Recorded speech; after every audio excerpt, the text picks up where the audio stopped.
Hi, this is day 6 of reading every day to improve my speaking abilities. Yeah, we have gotten actually really far into the book. Really far. Let me find out where we are actually.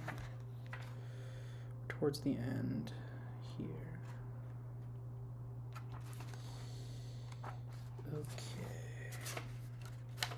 Okay.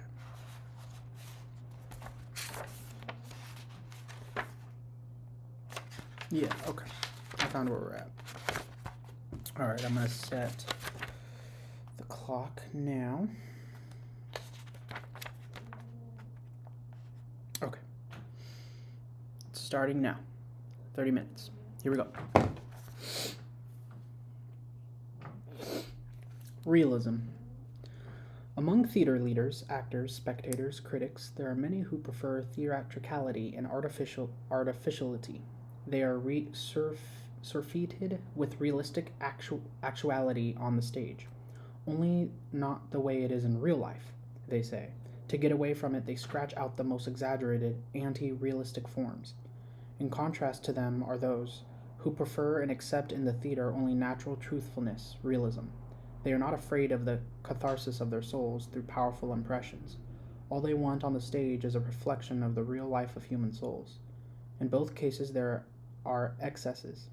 In the first, the sharpness of the theatricality is carried to the point of the absurd, and in the second, simplicity and naturalness is pushed to the limits of ultranaturalism.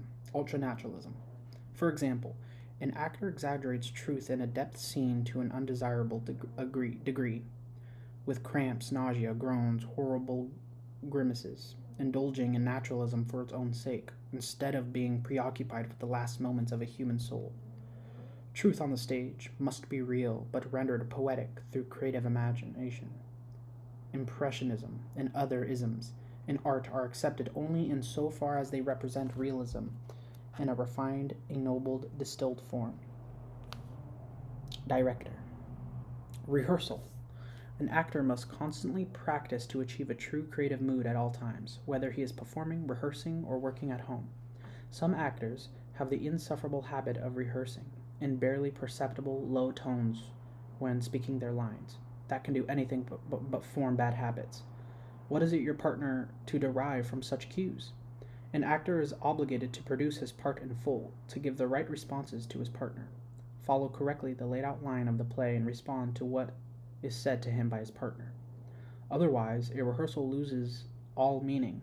If everyone takes the right attitude towards collective obligations, comes to rehearsal properly prepared, then a splendid atmosphere is established. There are actors who do not take creative initiative. They come to rehearsal and wait until they are led along a path of action. After great effort, the director can sometimes succeed in striking parts in such passive natures. Only we directors know how much work, inventiveness, patience, nervous strength, and time it takes to push such actors of weak creative impulse ahead, away from their dead center. Need I explain that such drones who profit from the work and creativeness of others are an infinite drag on the accomplishment of the whole group? One cannot rehearse at the expense of others. Each actor must bring to rehearsal its own living emotions. Actors are not puppets. Relaxation of muscles. When you reach the stage of virtuosity, virtuosity, in your psychotechnique, rehearsals go easily, quickly, and according to plan. Relaxation of muscles. You cannot have any conception of the evil that results from muscular spasms and physical contraction. Actors usually strain themselves in the exciting moments. Therefore, at times of great stress, it is especially necessary to achieve a complete freedom of muscles. In fact, in the high moments of a part, the tendency to relax should become more normal than the tendency to contract. Let the tenseness come. If you cannot avoid it, but immediately let your control step in and remove it until the control becomes a habit, gives a lot of thought to it. Later, this relaxing of the muscles should become a normal phenomenon. Among the nervous people of our generation, this muscular intensity is inescapable. To destroy it completely is impossible, but we must struggle with it incessantly. This removal of unnecessary tenseness should be developed to the point where it becomes a normal habit in in a natural necessity, not only during the quieter parts of your role, but especially at times of the greatest nervous and physical lift. Repeated feelings. Do we, as a matter of fact, ever feel things on the stage for the first time? Feelings we have never experienced in real life? These direct, powerful, and vivid emotions do not make their appearance on the stage in the way you think. They flash out in short episodes.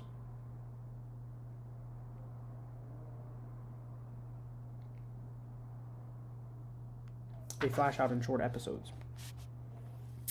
In that form, they are highly welcome. The unfortunate part about them is that we cannot control them. They control us. Therefore, we have no choice but to leave it to nature. We will only hope that they will work with the part and not at cross purposes to it. An infusion of unexpected unconscious feelings is very tempting. It is what we dream about. It is a favorite aspect of our art. But you must not minimize the significance of repeated feelings drawn from emotion memory. On the contrary, you should be completely devoted to them because they are the only means by which you can to any degree influence inspiration. Representation, acting. In it, the actor also lives his part. This partial identity with our method makes it possible to consider this other type of also true art. Yet the actor lives his part only as a preparation for perfecting an external form. Only that is determined, he reproduces that form through the aid of mechanically trained muscles. Leaving your role is not the chief moment of creation, but one of the preparatory stages for further artistic work. Often such actors are extremely skillful in technique and are able to get through a part with no expenditure or nervous force. They often think it unwise to feel. This type of art is less profound than beautiful. It is more immediately effective than truly powerful. In it, the form is more interesting than the content. Delicate, the deep human feelings are not subject to such technique. The art of representation demands perfection if it is to remain an art. Restraint in gestures. An actor's performance, which is cluttered up with a multiplicity of gestures, will be like a messy sheet of paper. Before he undertakes the external creation of his character, he must rid himself of all superfluous gestures. He should so harness them that he will always be in control of them. An excessive use of gesture dilutes a part. In addition to gestures, actors make many involuntary movements in an effort to help themselves over difficult spots in their parts. Such movements take the form of their compulsive cramps, needless as well as harmful over tenseness. How agreeable it is to see an artist on the stage when he exercises restraint and does not indulge in all these convulsive cramped gestures. We see the pattern of his part emerge distinctly because of that restraint. Restraint of gesture is of particular importance in the field of characterization. It often happens that an actor can find only 3 or 4 characteristic typical gestures to be satisfied throughout the whole play, with many gestures requires utmost economy of movement. The characteristic gestures cannot be repeated too often or they lose their effect. Among the finest qualities of artists in the theater who have achieved supreme rank are the restraint and finish. I'm thinking about that, like characterization, you know what I mean? And having a character that has a distinct and unique gesture that they have and that fits their soul and their part. And it just adds, Role inside the actor. Among the large number of parts played by an actor, there are some that seem to have creating themselves in his inner consciousness for a long time. He has only to touch it when it comes to life without any searching or mechanical preparation. The role and its image have been created within him by nature itself. The actor ceases to act. He begins to live the life of the play. The author's words become his words. This is a miracle, for the sake of which we are willing to make any sacrifices, to be patient, suffer, and work. In separate moments, or even throughout whole scenes, you feel yourself inside your role, in the atmosphere of the play, and some of the sensations of the character you will portray come very close to your own. This merging with your part we call the achievement of a sense of being inside your part, and its being inside of you.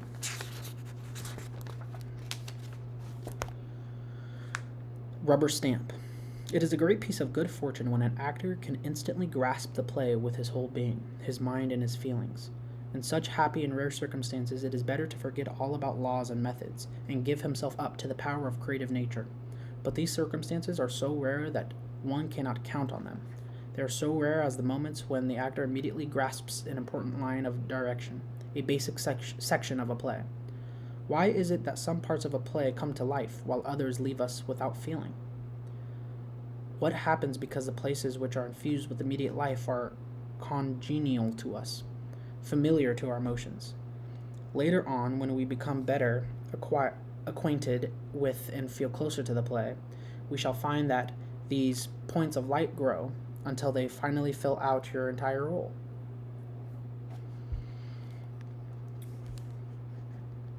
Let us suppose that the scene designer is paramount in theater. It is only natural that his talent will put the painting of the sets to the fore.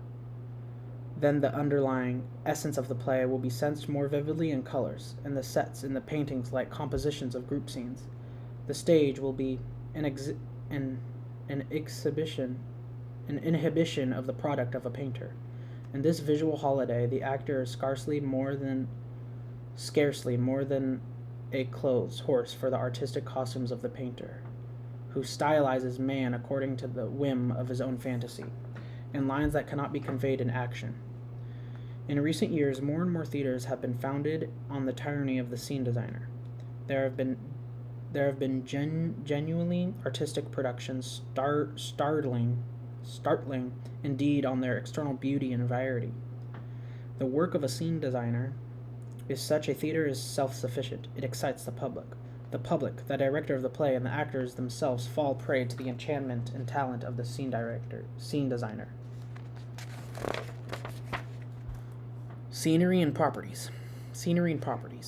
All the externals of a production are of value only insofar as they enhance the expressiveness of the dramatic action, the acting. Light and sound play an important part in our inner lives. Twilight, a mist, or a sunset have an entirely different effect on us from a sunrise. But, on the stage, they are effective only when they are permitted by artistic truth, and are not just everyday humdrum facts. In other words, it is of no matter whether the scenery is conventional, stylized, or realistic. We can welcome any setting, provided only that it is appropriate. Life is itself so complex and varied that there is not enough kind of scenic inventiveness to do full justice to all its aspects. The important thing is that the sets of the whole production of the play be convincing to the audience and to the actors. Score of the role. Let us call this long catalog of minor and major objectives, units, scenes, acts, the score of a role. One can call them natural objectives. There can be no doubt that such a score, based on such objectives, will draw the actor, physically speaking, closer to the real life of his part. It stirs the actor to physical action. The first requirement is that the score of the power to excite the actor not only by its external physical truth, but above all by its inner beauty. Let us now add depth to the score. The difference will lie in the inner life, inner impulses, psychological intimations that constitute the inner tone. We can experience varying emotions when playing a score with the same objectives, but in different keys: quiet or joyful, sad or disturbed, or an excited key. One score which is to portray human passions must be rich, colorful, and varied. An actor must know the nature of passion, how to cull from the text the components, units, objectives, moments, which in their sum total add up a human passion. The score saturates every particle of an actor's inner being. In this innermost core, all the remaining objectives converge, as it were, into a super-objective, the concentration of the entire score. For the actor, the through-line action is the active attainment of the super-objective. Self-criticism. Fear your admirers. Learn in time to hear, understand, and love the cruel truth about yourselves. Talk of your art only with those who can tell you the truth. The majority of actors are afraid of the truth not because they cannot bear it, but because it can break in the actor his faith in himself. Sense of truth on the stage.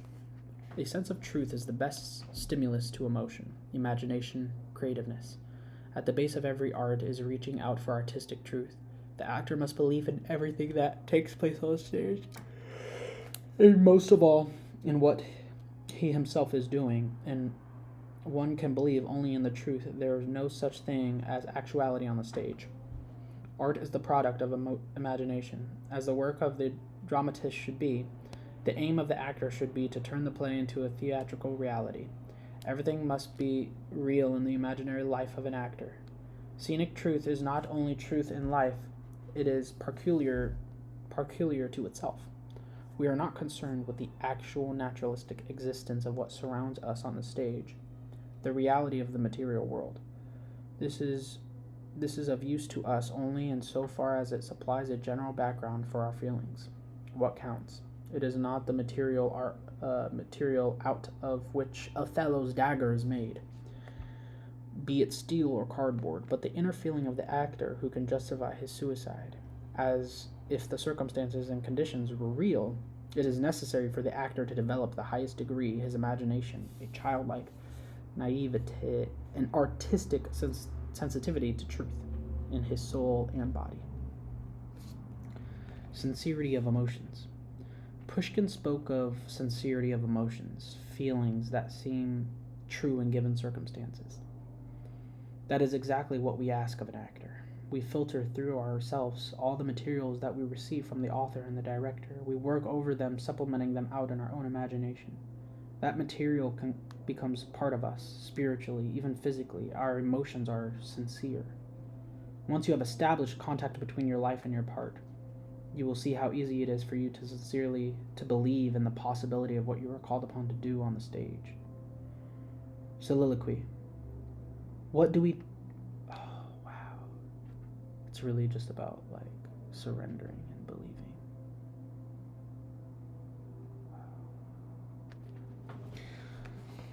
Wow. Soliloquy. When do we talk to ourselves? Whenever we are so stirred up that we cannot contain ourselves, or when wrestling with some idea difficult to assimilate, when we are making an effort to memorize something and trying to impress it on our consciousness by saying it out loud, or when we relive our feelings by voicing them. These occasions are rare in ordinary life, yet frequent on the stage. When I have occasion to commune with my own feelings on the stage in silence, I enjoy it. But when I am obliged to pronounce long soliloquies, I have no notion what to do. How can I find a basis for doing on the stage when I do not off it? In addition to our brain, as the nerve and psychic center of our being, we have a similar source near the heart. I tried to establish communication between these two centers.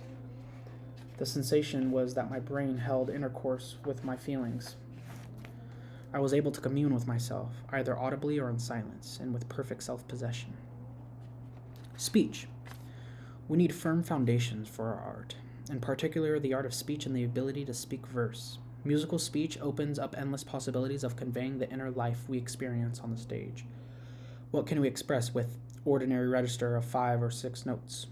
We realize how ridiculous we are when we have to convey complicated emotions. It is like playing Beethoven on a balalajka. Speech is music. Pronunciation on the stage is as difficult an art as singing. It requires training and technique bordering on virtuosity.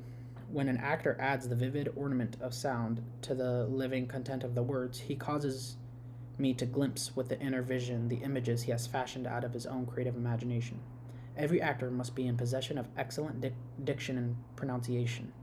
He must feel not only phrases and words, but also each syllable, each letter. You cannot bring back the spoken word. Poor speech even conceals the thought, its very plot. The audience will begin to fidget, and finally to cough. This spells ruin for the play. One means of guarding against this is the use of clear, beautiful, vivid speech. To an actor, a word is not just a sound, it is an evocation of images. Your job is to instill your inner visions to others and convey it in words. Speech tempo rhythm.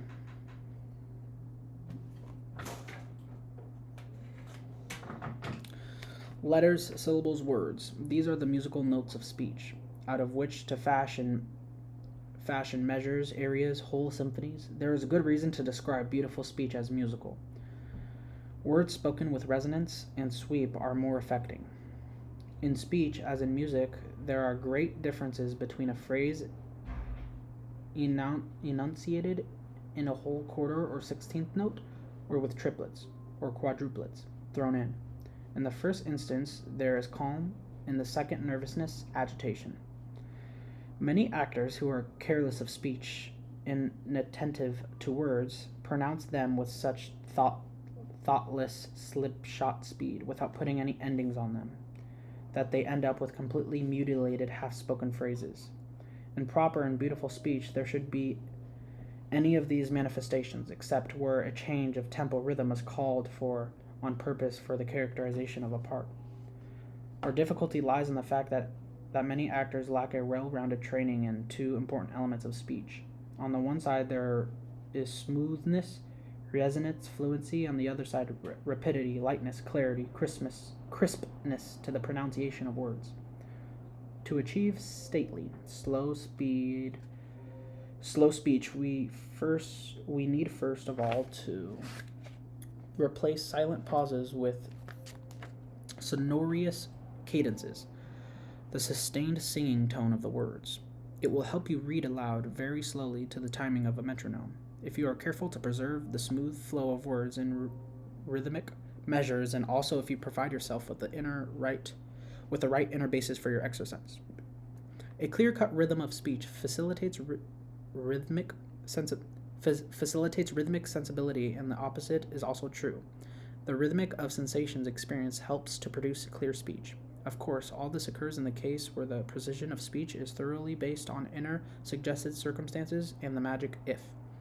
Poetry arouses different emotions because it is different from prose, but the converse is also true. Poetry has another form because we sense its subtext in a different way. One of the main differences between spoken prose and verse form lies in their having different tempo rhythms, and the fact that their measures differ in their influence and their sensations, memories, our emotions. Even if we do not understand the meaning of the words, their sounds affects us through our tempo rhythms. Think of verses in which tempo rhythms paint sound pictures, such as ringing of the bells or clatter of horses' hooves. There is indissoluble interdependence, interaction, and bond between tempo rhythm and feeling, and conversely between feeling and tempo rhythm. The correctly established tempo rhythm of a play or role can of itself intuitively on occasion automatically take hold of the feelings of an actor and arouse in him a true sense of living his part. The direct effect on the mind is achieved by the words, the text, the thought, which arouse consideration. Our will is directly affected by the super-objective, by other objectives, by a through line of action. Our feelings are directly worked upon by tempo rhythm. Where does this lead us? To the inescapable conclusion offered us to the wide possibility inherent in our psychotechnique, namely that we possess a direct immediate means to stimulate every one of our inner motive forces. Spiritual realism. Spoken lines. Words and the way they are spoken show up much more on the stage than in ordinary life. An actor should know his own tongue and every particular of what use will all the sublieties of emotion be if they are expressed in poor speech. Lines repeated so often in rehearsals and numerous performances are parroted. The inner content of the text evaporates. All that is left is mechanical sound. Save your lines for the two important reasons, so they will not be thrown threadbare, and so that no mechanical chattering will disturb the basic pattern of the subtext. Spontaneity.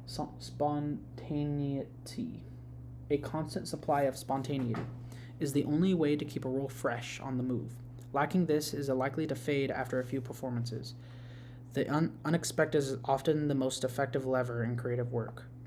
Stage fright. The most important difficulty is the abnormal circumstance of an actor's creative work. It must be done in public.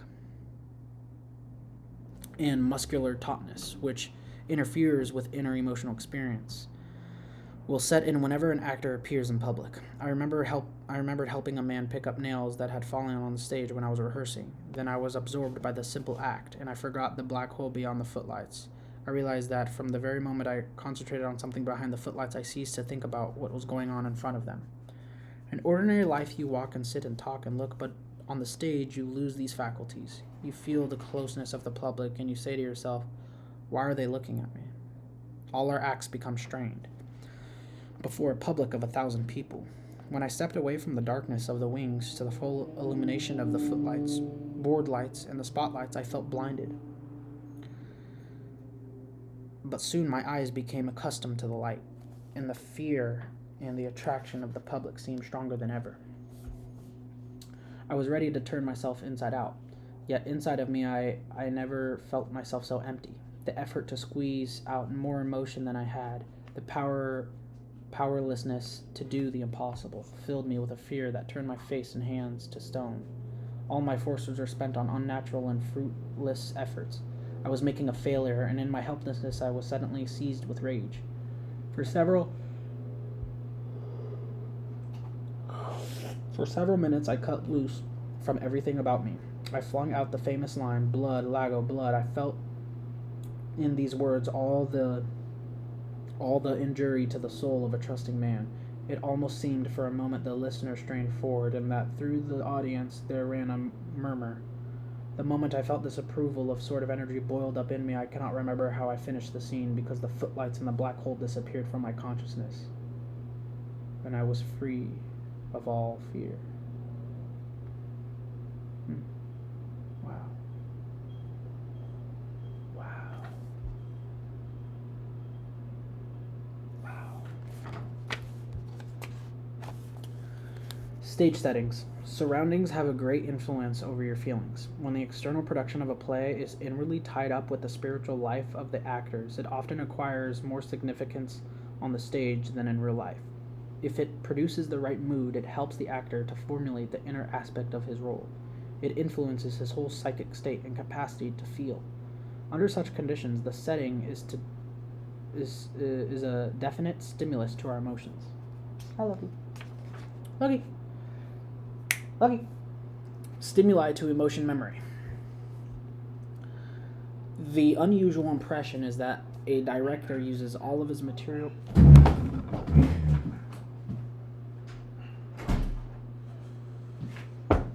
Sorry, there was a dog. The usual impression is that a director uses all his material means, such as a set, the lighting, sound effects, and other accessories, for the primary purpose of impressing the public. On the contrary, we use these means more for their effect on the actors. An external stimuli.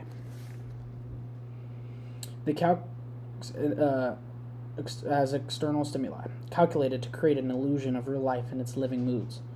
Another important source of stimulation of emotion is true physical action and your belief in it. You will become acquainted with many new inner sources of stimulation. The most powerful of them lies in the text of the play, the implication of thoughts that underlie and affect the interrelationship of the actors. All these represent your psychotechnical store of riches, which you must learn to use. If your artistic emotions do not come to the surface spontaneously, concentrate your attention on the most effective kind of lure for them. The bond between the lure and the feeling of is natural and normal, and one that should be extensively employed. Subconscious. One of the main objectives pursued in our approach to acting is the natural stimulus to the creativeness of organic nature in its subconsciousness. Our technique is directed towards putting our subconsciousness to work in the creation of artistic truth, and to learning how not to interfere with it once it is in action. It is fair to say that his technique bears the same relation to subconscious creative nature as grammar does to poetry. We see, hear, understand, and think differently before and after we cross the threshold of subconsciousness. Our freedom on this side is limited by reason and conventions beyond it. Our freedom is bold, willful, active, and always moving forward. Sometimes the tide of the subconscious barely touches an actor and then goes out. At other times it envelops his whole being carrying him into its depth until, at length, it cast him up again on the shore of consciousness. It is all very pleasant to think that every bit of creativeness is full of exaltation and complexities. As a matter of actual fact, we find that even the smallest action of sensation, the slightest technical means, can acquire a deep significance on the stage. Where this point is reached, the whole spiritual and physical makeup will function normally, just as it does in real life. I want you to feel right from the start, if only for short periods, that blissful sensation which actors have when their creative faculties are functioning truly and unconsciously. Moreover, this is something you must learn through your own emotions and not in any theatrical way. You will learn to love this state and constantly strive to achieve it.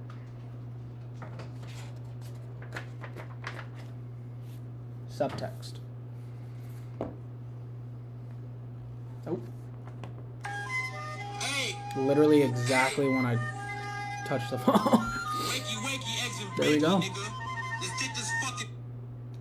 And that's 30 minutes right there. And we stopped at subtext. So that's why I was like hesitating a little bit. I was like, okay, do I want to read all of this or save it, right?